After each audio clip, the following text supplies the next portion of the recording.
સંદેશો સાચા મનુષ્યને જો મોકલવો હોય તો તે પહેલાં આપણા આત્માને જ કહેવું, એટલે આપણામાં રહેલો પરમાત્મા તે સાચા સામા મનુષ્યને જલ્દી સમજાવી દેશે. કોઈને કાંઈક પણ કહેવું હોય કે કોઈકનું કાંઈક પણ સાંભળવું હોય તો જાણવું હોય તો તે આપણા દરેક શ્વાસે શ્વાસે પરમાત્માને યાદ કરીને પરમાત્મામય બની જવું, જેથી શરીરમાં વાસના છૂટતી જશે અને પરમાત્માની નજીક આગળ વધતા જશું અને અંતે પરમાત્મા બની જશું. જે મહાન પુરુષો બની ગયા છે તે પણ આ શ્વાસને જોઈને જ આગળ વધી ગયા છે ને આગળ વધતા જાય છે. તે મહાન પુરુષોની જે ભાવનાઓ પણ આજે પણ આકાશમાં ફરી રહી છે આભામંડળ તરીકે.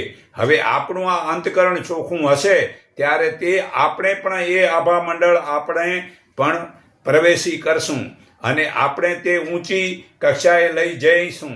તો ગીતા અધ્યાય 17 શ્લોક 9 થી 10 જે રજોગુણી અને તમોગુણી આર છોડીને ગીતા અધ્યાય 9 શ્લોક 26 મુજબનો પાંદડાનો લીલો રસ રંજકો તાંદળજો લીલો અને શાકભાજી કે અનાજ કઠોળ ફણગાવીને લો અને જે ઉત્પાદન થતા કામ ક્રોધ લોભ વગેરે દુર્ગુણોથી મેલું મન થાય છે તેને ઊંચી કક્ષા થતી જ નથી. માટે ભૂલથી હલકા વિચાર કરવા જ નથી.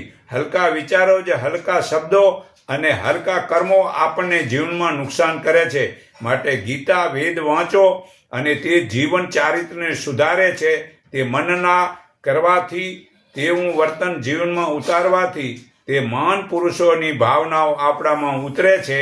તો ગીતા અધ્યાય 3 શ્લોક 28 હું તમને વાંચી સંભળાવું છું. હે અર્જુન, ગુણ કર્મ અને સ્વભાવ, ગુણ કર્મ અને આત્માના તત્વને જાણનારો તત્વજ્ઞાની તો ગુણોમાં અને દેહ ઇન્દ્રિયોના વિષયોમાં વર્તે છે એમ માની જરાય આસક્ત થતો નથી. પરંતુ પ્રકૃતિના ગુણો વડે મોહ પામેલા માણસો ગુણો તથા કર્મોમાં આસક્ત થાય છે. તે પૂર્ણ વસ્તુ નહીં જાણનારા એવા અજ્ઞાનીઓ પૂર્ણ જ્ઞાનીઓને ચલિત ન કરવા જોઈએ. માટે તું આત્મનિષ્ઠ ચિત્ત વડે બધા કર્મો મારામાં અર્પણ કરી ફળની આશા રાખ્યા વગર મમતા રહિત તથા શોક રહિત થઈ યુદ્ધ કર.